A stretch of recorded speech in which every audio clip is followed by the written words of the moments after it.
KingIdris family will back again on the AfricaUnity platform. My name is KingIdris and I'm here to give you guys a new insight on what is going on the home ground in Africa and international community. Today, my people will be talking about the climate change and the flooding issue in Nigeria and the most in all of Africa. You know, it's something that has been coming out of recent and it's not an easy issue. A lot of states, a lot of homes in Africa have been disrupted with this enormous water floating around in all our homes and in our state in Africa. So today I have a prolific brother here from a well-known institution out of Nigeria that will be talking about the climate issue in Africa with us. So let's know your name, sir. My name is Steven. You can call me Steven for short. For the purpose of this discussion, I've had some experience about water and bodies of water. So we'll be talking about the dam overflow from Cameroon to Nigeria and the effect on the people of Nigeria. Thank you. So my people, so you can see, so we'll be talking to our prolific man today. We'll be talking to our brother here. We'll be talking to our brother, Mr. Steven. You know, so we'll be talking about the enormous water and the floating of floods out of Africa. So my people, so what do you think about this issue of the climate change and the flood in our state in Africa? Climate change is a global issue. It's not limited to Africa. It's a world experience for now, and we need to face up to the reality of global change. It is going to be here with us for a long time, so we need to be prepared for it. So, thank you. So, what do you think our government as a whole, is it in Africa or our government in Nigeria itself? So, what do you think African leaders should do? Because, you know, my channel is all about unity.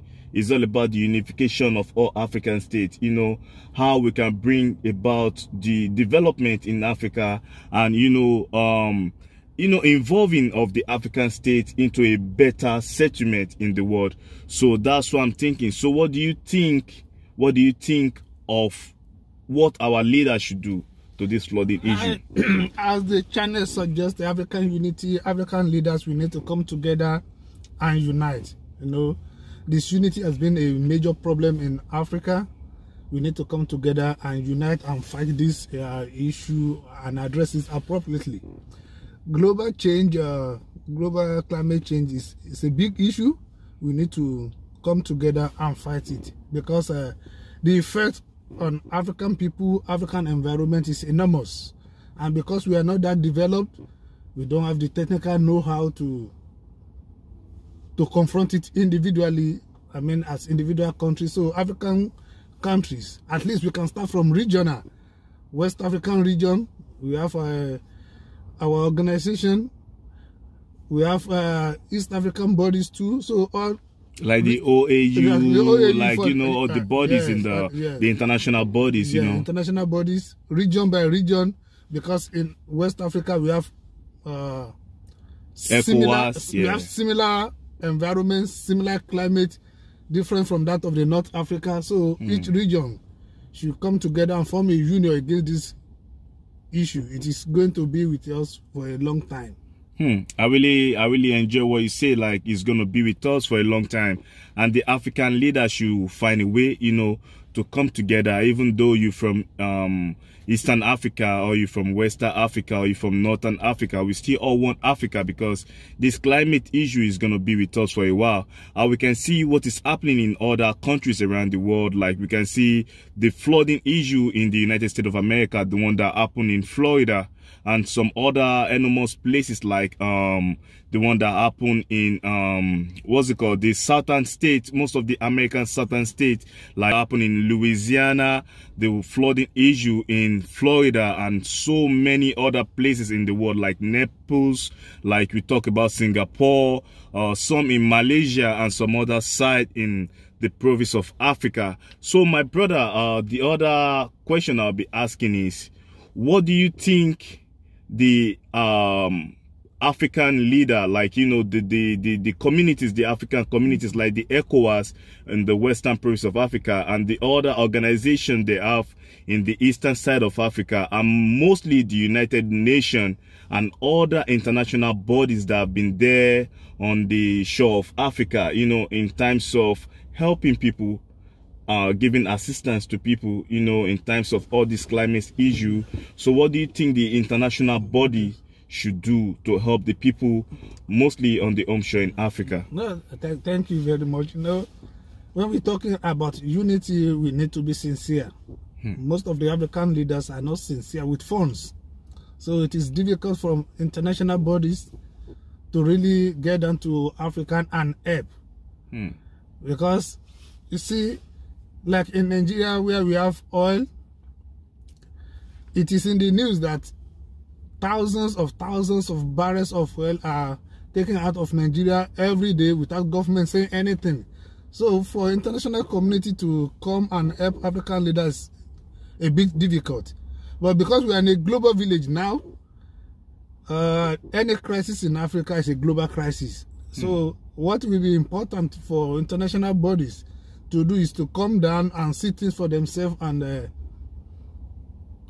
see what they can do to salvage the situation. Like the one that happened, the opening of dam in Cameroon, thousands of people have been affected. Over 40 people die in Nigeria. Yeah. This is increasing the number of refugees in Nigeria. And by extension, this will increase the number of people running away from Nigeria, constituting problems in Nigeria and all over the world.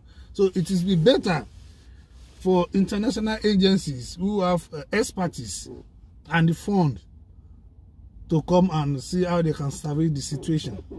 Thank you very much. You know, I really appreciate you let people know about, you know, this issue that is a prominent issue in the whole of Africa. And, you know, it's something like to have businesses with African country, mostly Nigeria, is very hard. Like we can see the Ethiopian government taking 49% out of Nigerian Airways, you know, the Nigerian airline carrier. The Ethiopian government are the one controlling the Nigerian airline, whereby a lot of people have already talked about this. A lot of people, most of the international bodies, as you say, they're scared to have businesses in Nigeria because we can talk about enormous corruption. And we have a lot of our leaders that has been involved and indulged in a lot of corrupted activities. You know, I'm not in here on this platform to put anybody down because it's all about unity. It's all about development. It's all about growth. It's all about togetherness. So, but we'll be giving an example. Like we can talk about the then former head of state, Atiku Abubakar. Enormous money being stolen out of Africa, a lot of companies being owned by this man out of Africa, the shore of Africa, and the people that even work with these prolific leaders are not even Nigerians or people from Africa. They're people from the other place of the world, whereby the main people on the home ground in Africa have no benefit in this kind of corruption, this kind of nepotism, this kind of ongoing issue in the whole of Africa. Is not even only about Nigeria. So another question I'll be asking is, what do you think the citizens of Nigeria themselves should do, you know, in terms of protecting their life and property, you know, on this ongoing climate issue and flood cases? We know like the dam in Cameroon was being opened, but they told the Nigerian government 2 weeks earlier before they opened the dam, but the Nigerian government did nothing about that. And we know a lot of people have been displaced, like, you know, people ran away from Nigeria to other places, you know, because of their house, their environment, their property have been damaged. Yeah, and you know, it's not a new issue, but it's just something that already go global, it's gone viral. So that's why we even talking about it. So what do you think the citizens of Nigeria should do to protect themselves? Yes, first in information. They need to get the information, the right information. When they get the right information, flood is coming, what do? The first thing is that as much as possible, they clear their drainages, let the water flow. And in cases where the water is going to be too much for them, I think the best thing is for them to do emergency plans. Exigencies comes in here. They need to do for, if it is possible, as much as possible, they need to relocate for that time. They need to leave that environment for that period of time. Yes. Like the people that died, like 40 people you said died at that time. In Benue. Yeah. If they had left that environment for that purpose, they wouldn't have died. At least they would have had another opportunity to live. But don't you think, I'm sorry, but don't you think the Nigerian government should be the one to provide, you know, relocation plans for them? Yes. We've talked about the level of corruption, the level of incompetency and laissez-faire attitude, I don't care attitude from Nigerian government. So it is not left for the citizens to protect themselves. None of the government official family is involved now. So as a citizen, your life comes first. See what you can do to protect yourself first. So if you want to take up any issue with the government, stay alive first.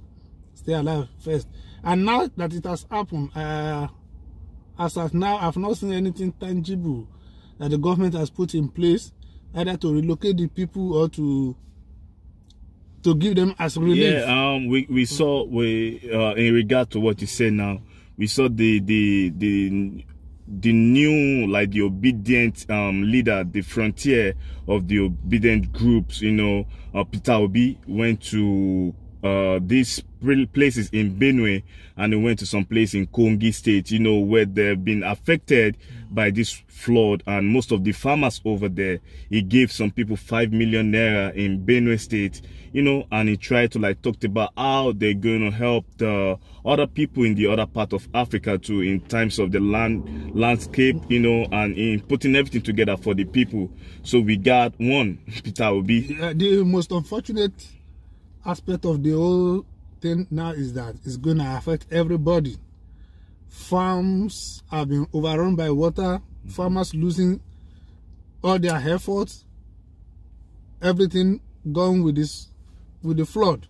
So definitely we should brace up for higher prices of foodstuff in the country. As at now, I think a bag of rice is about 42,000 naira. Wow. Now this thing has happened again, so we need to brace up. It's going to affect anybody, everybody. That's the decision we find ourselves. Thank you, my brother. So from my own side on the AfricaUnity platform, KingIdris, I'm saying from this side, is the climate change and the flood issue is not a new thing to me. I grew up in the place called My 12, you know.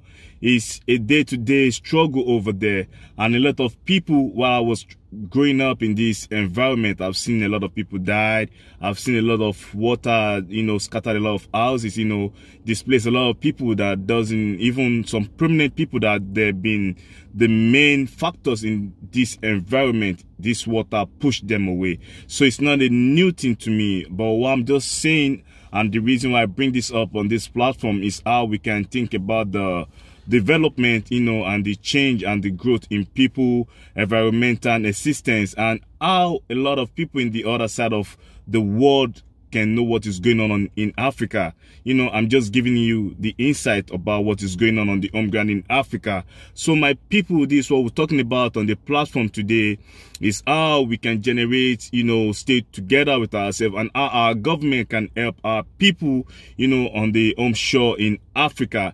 So our brother Stephen have already, you know, talked about a lot of stuff, how this flood issue is going to cost enormous price hike in food price in Africa and in the world, you know, and a lot of stuff that is going to happen too.